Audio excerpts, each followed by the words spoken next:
Chapter 5. Self-Discipline and Personal Excellence. Aristotle wrote, "We are what we repeatedly do. Excellence, therefore, is not an act, but a habit." You are your most valuable asset. Your life, your potential, and your possibilities are the most precious things you have. Thus, your great goal in life should be to fulfill that potential and become everything you are capable of becoming. Your ability to learn, grow, and fulfill your potential is unlimited. Today, people are graduating from high school and college in their 70s, learning new subjects and developing new capabilities. Your ability to learn and remember can continue throughout your life if you keep your brain alive, alert, and functioning at its best. Your most precious financial asset is your earning ability. Your ability to work is your primary source of cash throughout your life. You could lose your home, your car, your bank account, and everything you own, but as long as you have your earning ability, you can earn it all back and more in the months and years ahead. Your biggest investment. Most people don't realize this.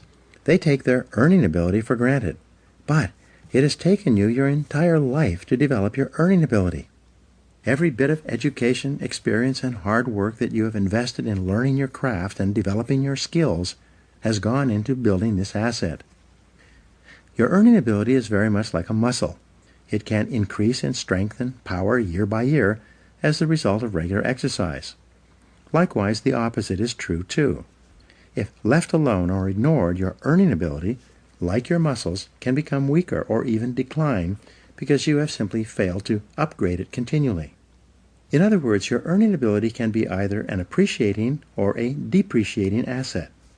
An appreciating asset is something that grows in value and cash flow every year as a result of continual investment and improvement. A depreciating asset, on the other hand, is something that loses value over time and finally reaches the point at which it is written off, being of little or no further value.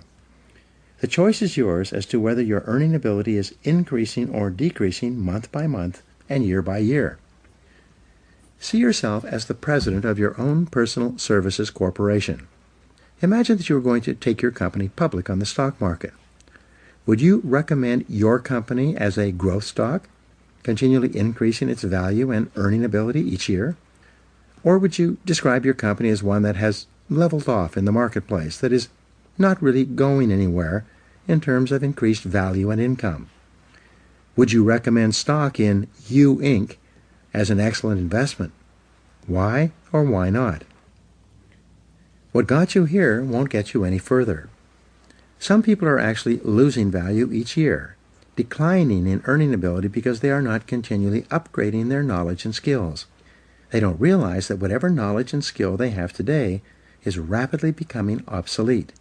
It's being replaced by new knowledge and skills that if you don't have them and someone else does, you will be in danger of being overtaken by your competition. Join the top 20%. In Chapter 1, I mentioned that the 80-20 rule applies to income. The top 20% of people in our society earn and control 80% of the assets.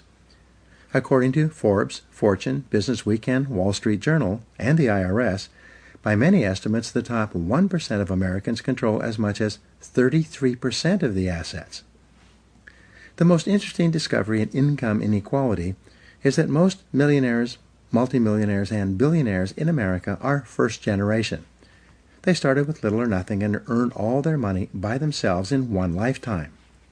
In America, there's a high level of income mobility, which means that you are able to move from the lower levels of income to the upper levels.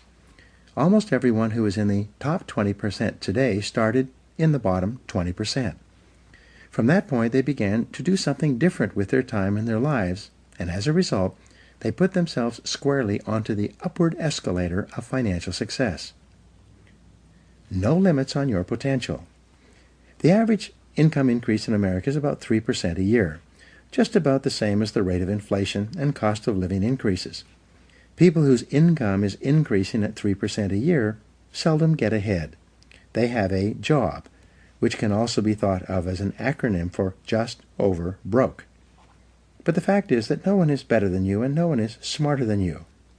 If someone is doing better than you are today, it is simply proof that they have learned how the law of cause and effect applies to their work, and they have begun doing the things that other successful people have also done. The application of the law of cause and effect to your personal life is learn and do. The achievement of personal excellence is a decision you make or that you fail to make. But in the absence of a commitment to excellence in your chosen field, you automatically default to average performance, or even mediocrity. No one becomes excellent accidentally or by just going to work each day.